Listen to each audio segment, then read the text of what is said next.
What's up, guys? This week in Amazon, here with another episode 2, Flywheel Lessons, Creator Connections, Grocery Store Shakeups. We're going to get into it all, what caught my mind, what I decided to write about, what has been piquing my interest as it relates to Amazon.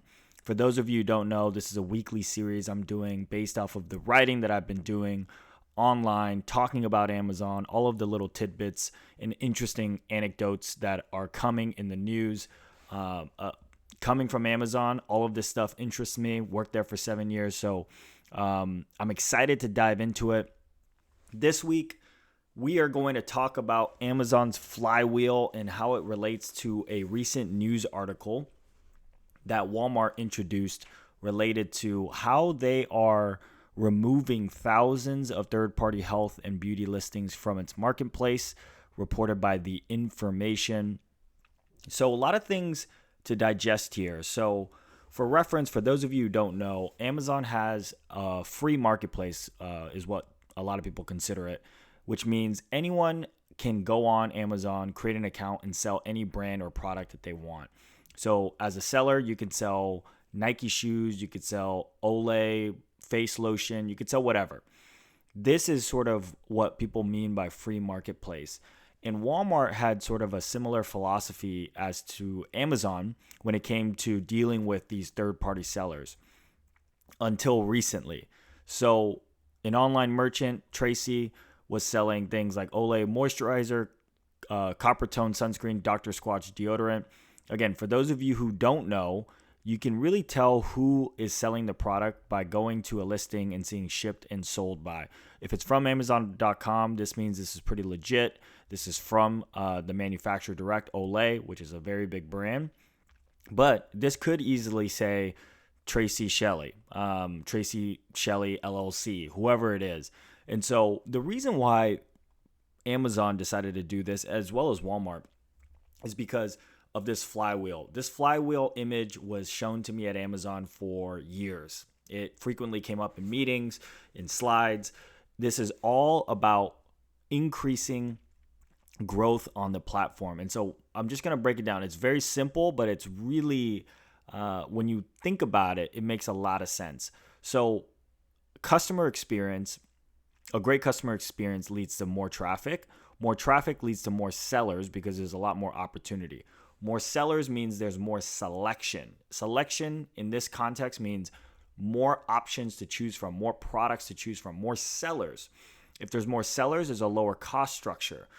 By having a lower cost structure, you have different sellers competing on price, lower prices, which is this flywheel that they talk about when it comes to growth. By having these third-party sellers on the platform, this fuels this flywheel, right? You have a lot more sellers, even though they're not authorized sellers. You have more sellers, which are competing for the eyeballs of the customers, which leads to lower price. And so this fuels this growth and fueled Amazon's growth for a long time. Now, the challenge is for Walmart is they are also trying to convince brands like Olay and Nike to sell direct on their platform. And why would they do that is because of a lot of things. But one, you can think of big advertising dollars from these direct manufacturers like Nike or Olay or whoever you name. Large advertising budgets. Having these brands on your platform unlocks a lot more potential to extract revenue from them. Number one. Number two is it's a much better customer experience if there's a controlled seller, I should say, in this regard, right? If you have third-party sellers, there's a lot less QC, aka quality control. Anyone can sort of pick up a Dove body wash from the grocery store and then sell it on Amazon or Walmart in this case, and the quality control isn't really there. And so by going manufacturer direct, dealing with Procter & Gamble direct, you have a lot more quality control, which leads to a better experience. So in the end, it's a lot better for the Walmarts and Amazons of the world to deal with the manufacturer direct. Now, one of the key negotiating tactics that Walmart and Amazon uses is when they make it a free marketplace and they allow other sellers to sell other items, it actually reflects poorly on the manufacturer direct because the consumer thinks it's coming from Nike or Dove or Procter & Gamble, whoever it is, but in reality, it's not. And so this actually entices and incentivizes the manufacturer direct to deal directly with Walmart and Amazon in this regard. And so it's oftentimes used as a negotiating tactic. Obviously, it's sometimes good for consumers because there's lower prices, but in the end, it's used as a negotiating chip and tactic to get a lot of these big brands to join on the platform to better the customer experience for the people that are buying from third-party resellers. So I thought this was a pretty big announcement, and I'm curious to know how Walmart is going to approach this in the future. The second is Amazon Creator Connections. This is a really relatively new program. It's starting to pick up a little bit of steam for brands. So what it is brands can partner with vetted influencers on Amazon's platform. You can access it within the ads console. It's a really nice way to grab sort of low-hanging fruit sales. We implement it for all of our brands and launch it. It's on a pay-per-sale model, aka an affiliate model. And so all you really need to do is back into the math or the amount you're willing to pay per order. And so you can do this by looking at your sponsored product CPA. I did the math here for you guys, or you could just back into a margin-based payout that you develop on your own. For example, if you make $10 on a $20 product, maybe you're willing to pay $5 for every sale, so you make $5 in profit. So it's a really nice way to capture bottom of the funnel customers, and it doesn't take any work. And so you set it up within the ads console. A lot of the videos actually show up here. You'll see earns commissions in these videos. So it's a nice way to get UGC, user-generated content as well. So I thought it would be a great way, a great thing to remind people that this is a free program on Amazon and that it's worthwhile to look at.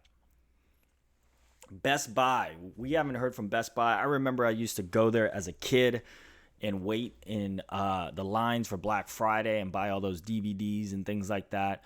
But what people don't realize is all of these retailers are launching what they call a third-party marketplace. So we talked about this with Walmart, right? So for Walmart and Amazon, they have first-party, aka vendors, and they have third-party sellers. And so generally what Best Buy does is you buy products from the manufacturer. You buy TVs, you buy the Vizio TVs that you see in there. You buy computers direct from the manufacturer. They own the inventory. A third-party marketplace allows for other sellers to come on to the marketplace and sell whatever they want, sell their own products. And so this is really interesting because it unlocks something called an ad network, right? When you have other sellers, they want to drive sales to their products and listings. And so they create demand and competition within the marketplace. And so for these third-party sellers, they want to start advertising. They pay for placements, right? Whereas Best Buy is less incentivized because their margins are a lot lower because they're buying direct from the manufacturer. So there's a lot more that goes on here. And so Best Buy launched a third-party marketplace. So really interesting stuff here. I broke down which retailers have a third-party marketplace. What was interesting to me is Ulta, Costco. Costco is obviously a very different model with membership-based subscriptions, essentially, to shop at Costco. They don't have a third-party marketplace right now. A lot of these retailers have ad networks. Instacart doing really well in grocery. Obviously, Walmart doing really well in grocery as well. Home Depot has an ad network. They also have a third-party marketplace. So it's a very common sort of rite of passage for a lot of these retailers to develop a third-party marketplace because it does unlock a large ad network and a lot more opportunity. Obviously, having an ad network really is extremely profitable for these retailers because there's a lot less fixed costs because everything is programmatic. Last storyline that really caught my eye is Amazon just blurred the lines on their grocery strategy with their recent announcement. Here is the announcement. So, to recap, I am a subscriber to Amazon Fresh. My wife and I pay $10 a month to get our groceries delivered for free. Now, Amazon announces a grocery expansion. Tens of millions of Prime members can now shop perishable groceries alongside the rest of Amazon's same-day delivery. So what did I write about? So this is very confusing because this is actually different from Amazon Fresh. What this is saying is you can now buy ice cream, which was potentially previously unavailable here, on the Amazon.com marketplace, which is a different experience from Amazon Fresh. Amazon Fresh deals with their retailers. And so it works in conjunction with stores like Whole Foods. And so think about it this way. There's Amazon Fresh, and then there's the Amazon.com marketplace. Both of these entities use different shipping and warehouse logistics. Amazon Fresh has its own stores. They have their own warehouses. Amazon.com has FBA and all of the other stuff that goes on that other sellers use.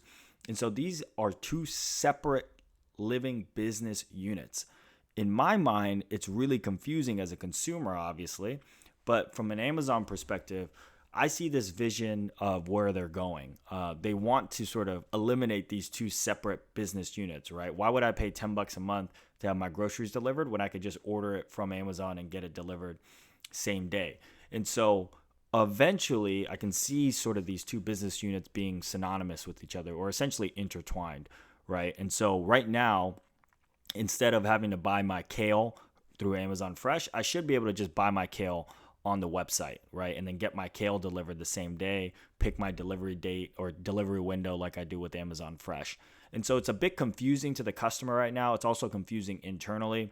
And so I imagine as Amazon starts to realize the complexity of this and starts to build out really the infrastructure for their .com business for grocery, this is going to be sort of the next big frontier for them, because grocery is the category that they're sort of trailing in against Walmart. So I see this as a big strategic initiative for them.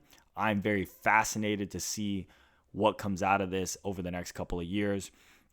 I believe they'll probably sunset Fresh, Amazon Fresh, and then increase the subscription for Amazon Prime, and then make it so you could just buy whatever you want, similar to the experience like everyone is used to. So that is it for this week in Amazon. Hope you guys enjoyed that. We'll be back next week for more content.